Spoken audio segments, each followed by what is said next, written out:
Você sabia que os seus volumes EBS pode ter um tempo de inicialização dele? Isso pode levar um tempo? Então, nesse vídeo eu vou explicar como isso daí funciona e em quais casos isso realmente acontece. Antes de eu começar a falar sobre isso, galera, se você ainda não é inscrito no canal, não deixe de se inscrever que eu estou postando muitas dicas sobre a AWS e Cloud em geral.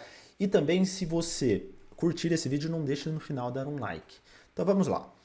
Inicialização de volume EBS. Então, storage, volumes em servidores são todos EBS. Claro que tem ephemeral volumes, mas esse é um assunto que não é para agora.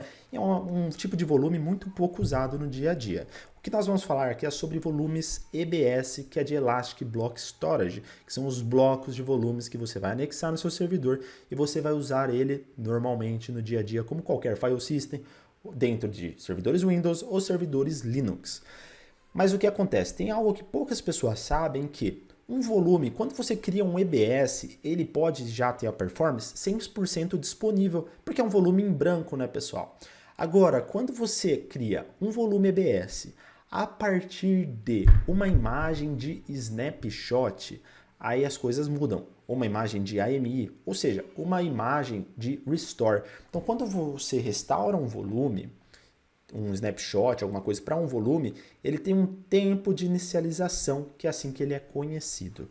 Esse tempo de inicialização, galera, é o do seguinte: quando você cria um backup, o seu volume EBS, ele armazena os backups dentro de um S3 bucket. O S3 bucket não tem uma performance muito grande em I/O. Então, quando você cria um volume EBS, ele já não está 100% inicializado. Ou seja, conforme você for lendo os blocos, aí sim ele vai começar a se inicializar. Isso quer dizer, galera, que a primeira vez que você restaurar um servidor, ele vai estar um pouco mais lento até você ler todos os blocos. Aí por isso que existe o conceito de inicialização de volume, onde é algo da sua responsabilidade. A não ser que você use um Fast Restore Snapshot, que é uma funcionalidade que eu já falei no canal, extremamente cara pra caramba. Você teria que se preocupar com isso. Essa inicialização de volume é a ação de você criar um servidor, de um restore, de um backup, e você rodar uma inicialização. Essa inicialização é basicamente forçar uma leitura de todos os blocos. Essa forçar uma leitura de todos os blocos na hora da ligação, de ligar ele, já vai forçar com que todos os blocos sejam copiados do S3 e estejam lá dentro do seu EBS, só aguardando para o momento que você precisar utilizar ele ter uma performance legal.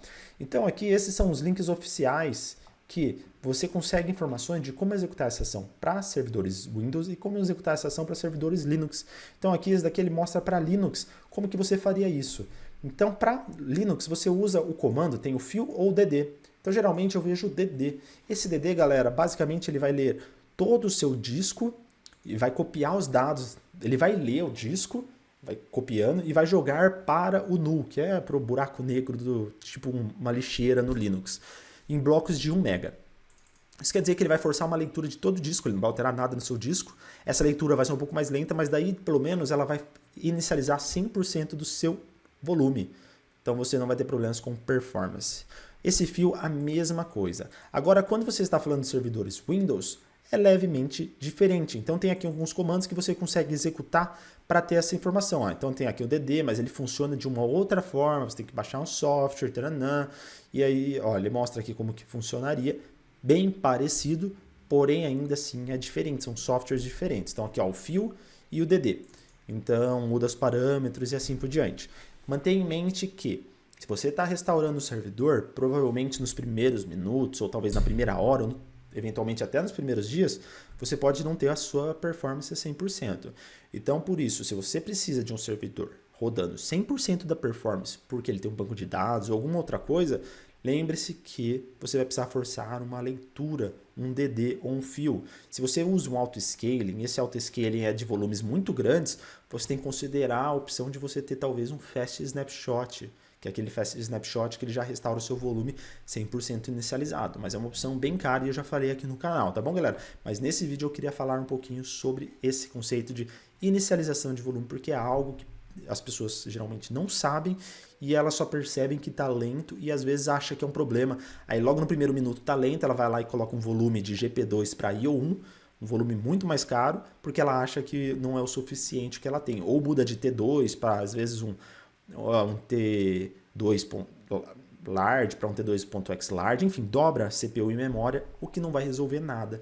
Então tenha isso em mente. Toda vez que você restaurar, provavelmente você vai ter um pouquinho de lentidão nas leituras dos seus blocos do disco. Tá bom, galera? É isso daí que eu tinha para falar. Qualquer dúvida, não deixe de colocar aí nos comentários, sugestões, feedbacks. Se você curtiu o vídeo, não deixe de dar um like.